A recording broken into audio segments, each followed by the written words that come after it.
বেশ কয়েকদিন ধরে জাহাঙ্গীরনগর বিশ্ববিদ্যালয়ের জাকসু নির্বাচন নিয়ে সংবাদ সংগ্রহ করে চলেছেন।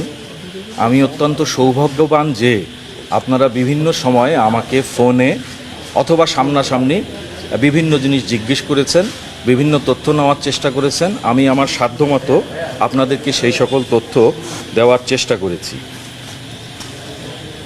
আপনারা জানেন যে নির্বাচন বর্তমানে গতকালকে অনুষ্ঠিত যে নির্বাচন, সেই নির্বাচনের ভোট গণনা চলছে।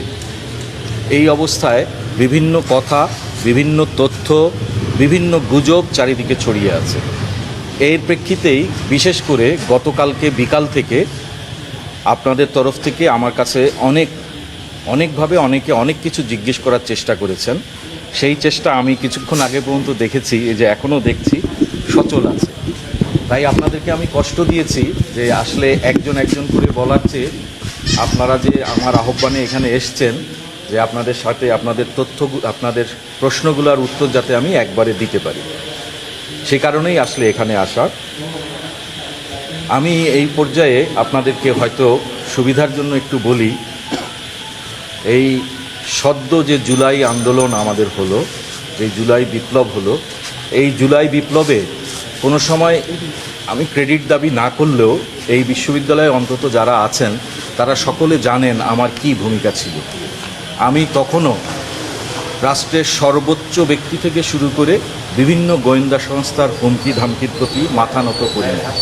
আমি সবসময়, যারা আমার ছাত্র আছেন এবং বিশ্ববিদ্যালয়ে পরিচিত তারা জানেন যে আমি সব সময় ন্যায়ের পথে থাকি। আমি হুট করে কোনো সিদ্ধান্ত নেই না, কোনো ধরনের দলীয় ব্যক্তি অথবা কোনো লোভে অথবা কোনো ব্যক্তিকে বিপদে ফেলানোর জন্য আমি কোনো সিদ্ধান্ত নিই না।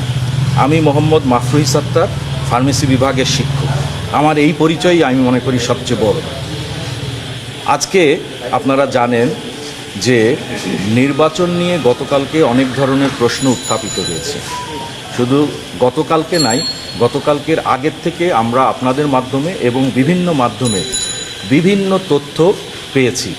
সেই তথ্যগুলোকে আমি সবসময় মনে করেছি, এই পর্যন্ত আমি মনে করেছি যে একজন শিক্ষক হিসাবে, একজন নির্বাচন কমিশনার হিসাবে নির্বাচন কমিশনে আমার মতামতটা তুলে ধরে নির্বাচন কমিশনকে এই বিষয়ে সঠিক পদক্ষেপ নিতে সাহায্য করা। আমি আজকে বলতে বাধ্য হচ্ছি যে আমাকে বিভিন্নভাবে অনেকেই অনেক প্রশংসা করলেও ঠিক সঠিক সিদ্ধান্ত নেওয়ার জন্য যখন আমি কোনো মতামত দিয়েছি অথবা আমি কোনো জিনিস তুলে ধরেছি, তখন অনেক ক্ষেত্রেই দেখা গেছে তা বিভিন্নভাবেই বিভিন্ন কারণে পরিবর্তন করা হয়েছে। আমি একজন দায়িত্ববান হিসাবে হয়তো এর ডিটেলস কোনো কিছু বলবো না, কিন্তু আমি আজকে আপনাদেরকে, প্রিয় সাংবাদিকবৃন্দ, যেটা বলতে চাই যে আমাদের প্রত্যাশা ছিল কি ৩৩ বছর পরের একটি জাকসু নির্বাচন। শিক্ষার্থীরা কি চেয়েছেন, এখনও কি চাচ্ছেন? জাকসু নির্বাচন হয়েছে, তারা ফলাফল চাচ্ছেন, তারা ফলাফলটা প্রকাশ করতে চাচ্ছেন।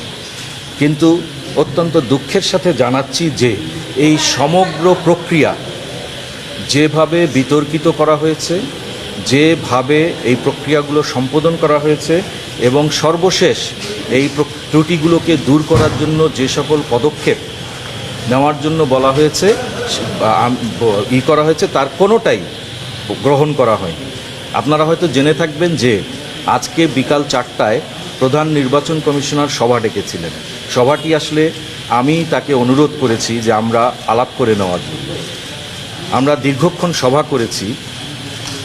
আমি আসলে এই অংশটুকু না বলেই পারছি না যে এক পর্যায়ে যখন আসরের নামাজের শেষ হয়ে যাচ্ছে, তখন আমি উঠে নামাজ পড়তে গিয়েছি। নামাজ পড়ে এসে দেখেছি ভোট গণনা শুরু হয়ে গেছে। আমি আপনাদেরকে জানাচ্ছি যে আমি নির্বাচন কমিশনকে বারবার অনুরোধ করেছি যে যেই অভিযোগগুলো উত্থাপিত হয়েছে এবং যে সকল সমস্যাগুলো আছে সেগুলোর দিকে দৃষ্টিপাত করে আপাতত গণনা স্থগিত রাখা হোক। দ্রুত সময়ের মধ্যে এ সকল সিদ্ধান্ত গ্রহণ করে শিক্ষার্থীসহ সারা দেশ যেই বিষয়টি যেই দিকে চেয়েছিল একটা সুষ্ঠু স্বচ্ছ জাকসু, সেই দিকে আমরা এগিয়ে যাই। কিন্তু আমি তাতে ব্যর্থ হয়েছি। এই ব্যর্থতার দায়ভার আমাকে গতকালকে থেকেই তার আগেও ছিল, গতকালকে থেকেই আমাকে পীড়া দিয়ে এসেছে। সেই জন্য আমি এখন বাধ্য হয়েছি। আমি অনেকগুলো অনিয়ম দেখেছি, অনেকগুলো মারাত্মক রকমের ত্রুটি দেখেছি, যেই ত্রুটিগুলো আসলে পুরো নির্বাচন প্রক্রিয়াটাকে প্রশ্নবিদ্ধ করেছে। এরকম পরিস্থিতিতে আমি নির্বাচন কমিশনের সকলে এই বিষয়ে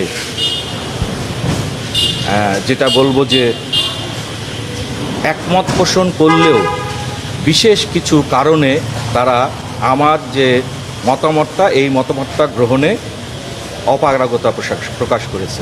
সেই কারণে আমি নির্বাচন কমিশনের ওই সিদ্ধান্তে, যখন আমি আসরের নামাজ পড়ে এসে দেখেছি যে আমি আমার মতামতটার বিষয়ে সুরাহা না করেই ফলাফল গণনা শুরু হয়ে গেছে, তখন আমি এই বিষয়ে প্রধান নির্বাচন কমিশনারকে আমার যে দ্বিমত, সেই দ্বিমতটি লিখিতভাবে জানিয়ে এসেছি।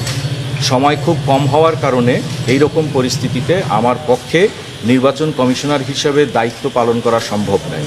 সেই কারণে আমি নির্বাচন কমিশন থেকে পদত্যাগের ঘোষণা দিচ্ছি। আমি অতি দ্রুত এই সংক্রান্ত যে লিখিত বক্তব্য তা আপনাদেরকে এবং নির্বাচন কমিশনকে জানিয়ে দেব।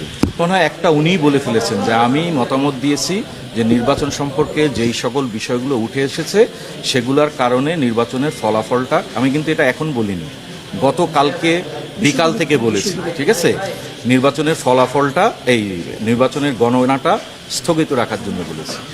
আর আপনি যেই প্রশ্ন করেছেন তার অনেকগুলো আমি ন্যায্যতার স্বার্থে পুরোপুরি এইভাবে হয়তো বলবো না। আমি বলবো যে আপনাদেরও হয়তো কিছু ত্রুটি আপনারা দেখেছেন, যেগুলো আপনারা আমাকে বিভিন্ন সময় প্রশ্নবাণে জর্জরিত করেছেন। সেই ত্রুটিগুলো আমি তখন বলেছি যে আমরা দেখছি। তো আমি ব্যর্থ হয়েছি, ব্যর্থ হওয়ার কারণেই এবং আপনাদের অনেকের উত্থাপিত অভিযোগগুলি সঠিক ছিল। আমার কাছে যদি মোটা দাগে বলি, আমার কাছে মনে হয়েছে নির্বাচনের পরিবেশটা, লেভেল প্লেইং ফিল্ড যেটাকে বলে, সেটা সঠিক ছিল না। যেটা অর্জনে আমরা যেটা অর্জনে লেভেল প্লেইং ফিল্ড বলতে আপনি এখানে কি বোঝাচ্ছেন? আচ্ছা, যদি আমাকে বলতে দেন আর কি একটু। আচ্ছা, লক্ষ্য করলে দেখবেন যে আমি গত কয়েকদিন ধরে কিন্তু আমি এই বিষয়ে কোনো মন্তব্য করি না। হ্যাঁ, আর যেই প্রশ্নটা বলেছেন যে শেষ মুহূর্তে আসলে আপনারা কথাটা ঠিকই বলেছেন যে আপনি এই মুহূর্তে এসে বললেন কেন। দেখেন, আমরা সবাই কিন্তু মানুষ, তাই না? আমাদের সবসময় একটা আশা থাকে। আশাটা থাকে কি, একটা জায়গায় হয়তো আমরা একমত হব, আমরা হয়তো সব কিছু কী করতে পারবো, দূর করতে পারবো। যখন সেই জায়গাটা চলে যায়, প্রত্যেকবারই মনে করেছি, কিন্তু এই যে এখন বলছেন যে কেন এই মুহূর্তে বললেন, তাহলে আমাকে হয়তো আগামীকালকে বা পরশু বা যখন ফল প্রকাশ করা হবে তখন আপনারা বলতেন যে কেন ফল প্রকাশের আগে আপনি এটা বললেন না। আমি মনে করি যে আমি হয়তো দেরি করেছি, সেই দোষ আমার, কিন্তু আমি আমরা স্পষ্ট জানতে চাচ্ছি যে অভিযোগগুলো কি, ত্রুটিগুলো কি, এবং আপনি কেন বলছেন যে ভোট স্থগিত রাখার জন্য, ভোট গ্রহণ স্থগিত রাখার জন্য? এইবার একটা খুব সুন্দর প্রশ্ন আসছে, তার আগে আমি ওনার প্রশ্নটার উত্তর দিয়ে দিই। সেটা হচ্ছে যে আমি যেটা বলেছি স্পষ্ট, একটা করে আমি বলবো না। আমি ভবিষ্যতে যখন সময় সুযোগ হবে তখন এই সবগুলো নিয়েই হয়তো আপনাদেরকে জানাবো। কিন্তু আমি এক লাইনে যেই আমার কথাটা, সেটা হচ্ছে সাধারণভাবে মানুষ একটা নির্বাচনের স্বচ্ছতা, গ্রহণযোগ্যতা এবং সব দিক থেকে ত্রুটিমুক্ত যেই জায়গাটায় দেখে, সেখানে উই ফেল। স্যার, আপনি স্থগিতের কথা বলছেন, বিকল্প ব্যবস্থা হতে পারত। আপনি নিশ্চয়ই স্যার কোনো বিকল্প ব্যবস্থার কথা ভেবেছিলেন। উনি প্রশ্ন করেছেন, সেটার উত্তর দিয়ে নেই। উনি বলছেন যে আমি কি কোনো চাপের মুখে পদত্যাগ করেছি কিনা।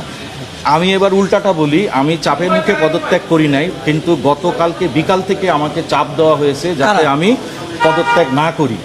হ্যাঁ, এমনকি বিভিন্নভাবেই আমাকে চাপ দেওয়া হয়েছে যাতে আমি অন্তত মেনে নিই। কিন্তু আমি প্রথমেই বলেছি যে আমি কখনো কাউকে ভয় করি নাই, এখনো ভয় করব না। ঠিক আছে, আমার কাছে যেটা সঠিক মনে হয়েছে আমি সেই সিদ্ধান্ত।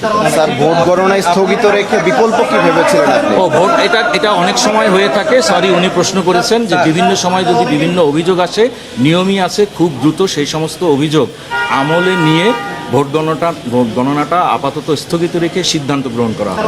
এটা হয়তো বা খুব কম সময়ের জন্য, কিন্তু কথা হচ্ছে এটা কখনই করা। আপনার বিকল্প কোনো সিদ্ধান্ত ছিল?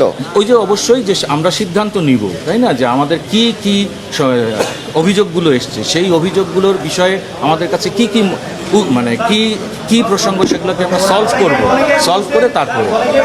আপনি কি মনে করেন যে মতের প্রতিফলন হয়নি এখানে, মানে ভোটে যেটা করেছে সেখানে কি ছাত্রদের মতের সঠিক প্রতিফলন হচ্ছিল না? আপনি কি ভোটের মনে করেন? ফলাফল যেহেতু ঘোষণা হয়নি, অতএব আমি মনে করি প্রশ্নটা প্রিম্যাচিউর। অনেকেই বলছেন আপনি বিএনপি রাজনীতি করেন, বিএনপির দল যেহেতু বর্জন করছে সেই হিসেবে আপনার রাজনীতি চাপ আসতেছে এবং কোণঠাসা করা হচ্ছে পলিটিক্যালি, এই জন্য আপনি এখন আপনার প্রতি পলিটিক্যাল কোনো চাপ আছে কিনা? প্রথম কথা হচ্ছে যে আমি বিএনপি করি না, হ্যাঁ, এটা আসলে বাংলাদেশে প্রচলিত একটা ভাষা।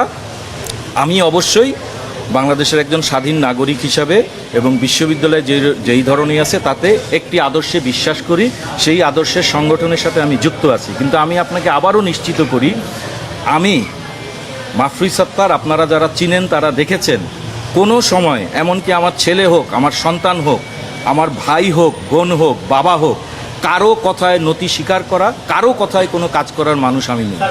ধন্যবাদ।